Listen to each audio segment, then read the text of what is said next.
What's up, everybody? Today we're going to be doing a oil change on a 2022 Sea-Doo Switch, and you might be seeing this in the future, but this is how you do it on one of these machines.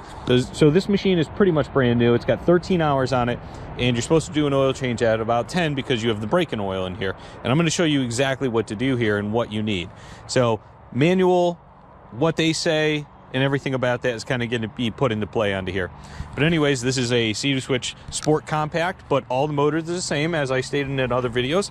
This is the 1630 ACE motor from Sea-Doo, and you can see it right here. This is a Rotax 1630 3-cylinder, and we're going to show you what to do here. So there's a few things you need. The first thing you need is one of these oil pumps. Now this is one I use from the Sea-Doo Sparks, and I used to change my oil with this thing. It's the same gravity fed one, but you can also use it to pump.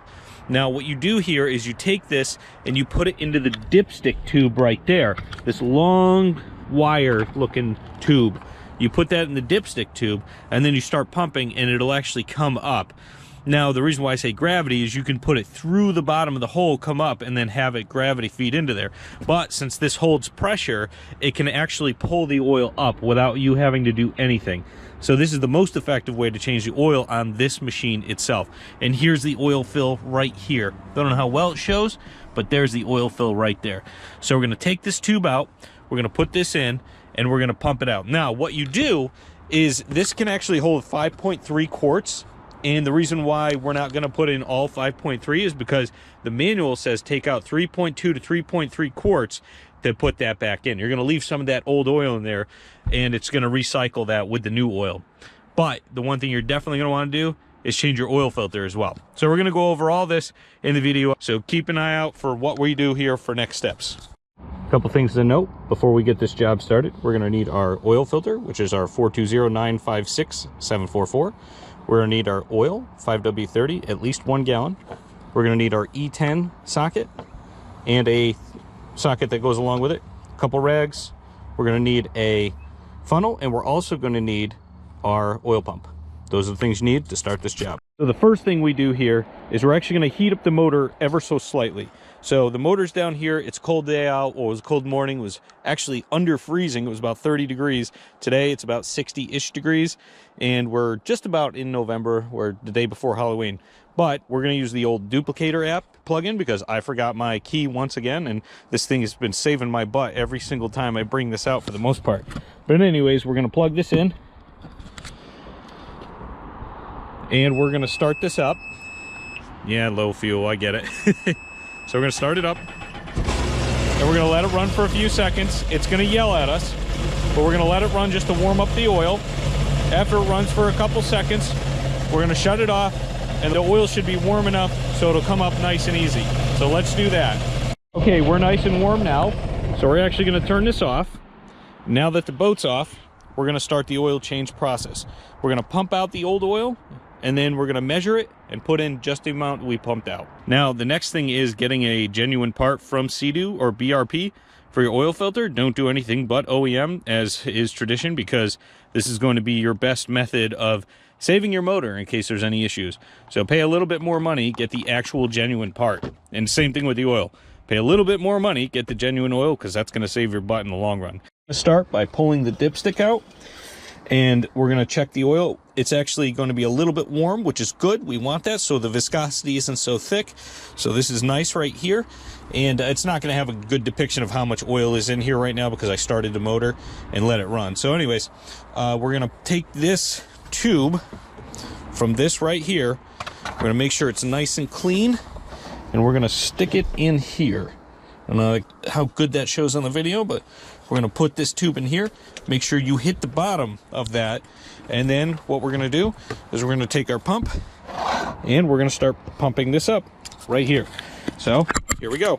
We're going to just take this, start going, and the oil should start coming up.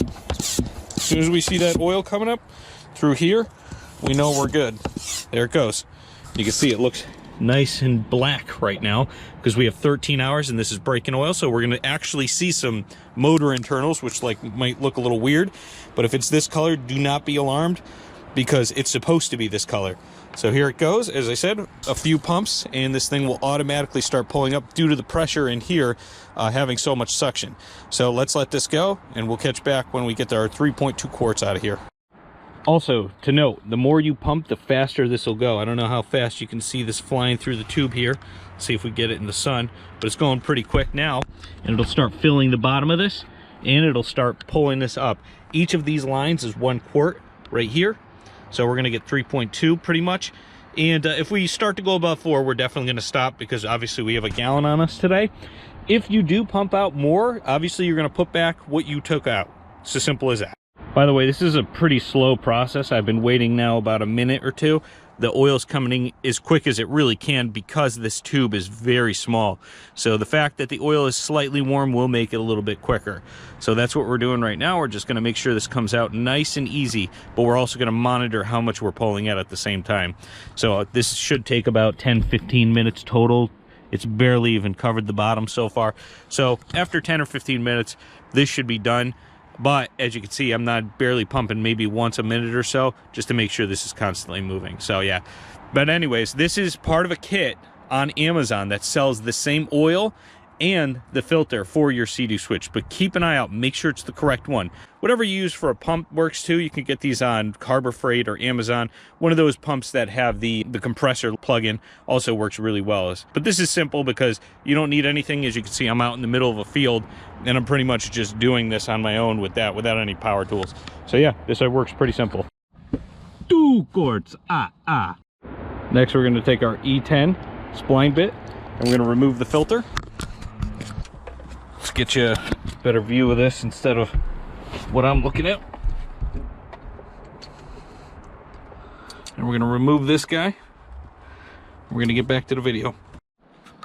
Before you put the filter in, make sure it's the correct one. As you can see, this is the exact same one as the OEM that was in there. And again, this is a BRP brand. And here's your parts right here, your part number. This is 420-956-744, just in case you needed to know. That's the correct filter. And then here it is right here. So just make sure it matches up, which we can confirm it does. You pop this out of here, pull this one out, put this one in, put it back in, start filling your oil.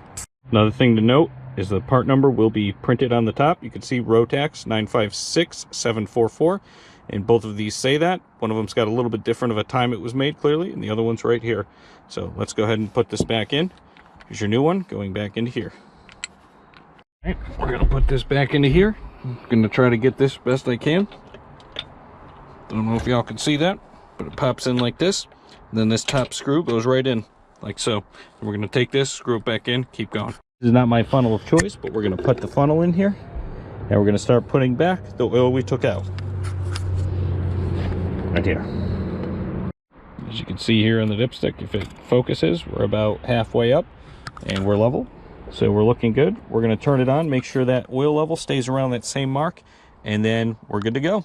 Okay, all our oil is in the boat. We're going to use our duplicator, turn it back on. We've audited the fact that there's half on the dipstick up, which is exactly where we want it, and our filter, our new filter is in, and also our oil cap is back in and our dipstick's back in. So now that the oil is settled, we're going to turn this on. We're going to hit the start button.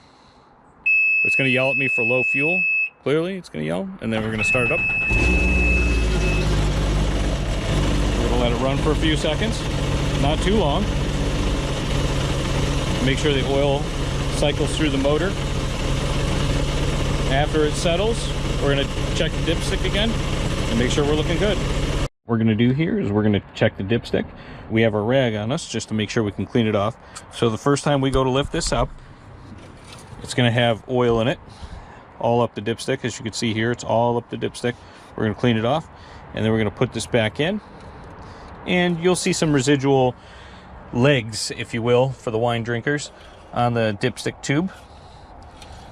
Pull it back up, you'll see some legs all down here, and then you'll see your majority of your oil right there, which is about midway through. So we're good. Everything is good on the Sea-Doo switch compact, and pretty much all the same motors. So all you have to make sure is that you put the right amount in after you take the right amount out. Make sure your oil's straight. Make sure your oil's at the right level afterwards. Make sure you cycle it through the motor a little while afterwards, and just make sure your oil's at the right level, and then you're good. So that is how you change your oil on the Sea-Doo Switch and any 1630 Sea-Doo and most jet skis in general around this era. So anyways, everybody, that's your Sea-Doo Switch oil change video, and also for any Sea-Doo products, basically spark works the same way, and any 1630 motor has the exact same oil filter beyond, I believe it's 2019. But yeah, that's how you do it. Make sure that you like and subscribe for more content on Sea-Doo Switch and also other videos, and we'll catch you in the next one. Take it easy, guys.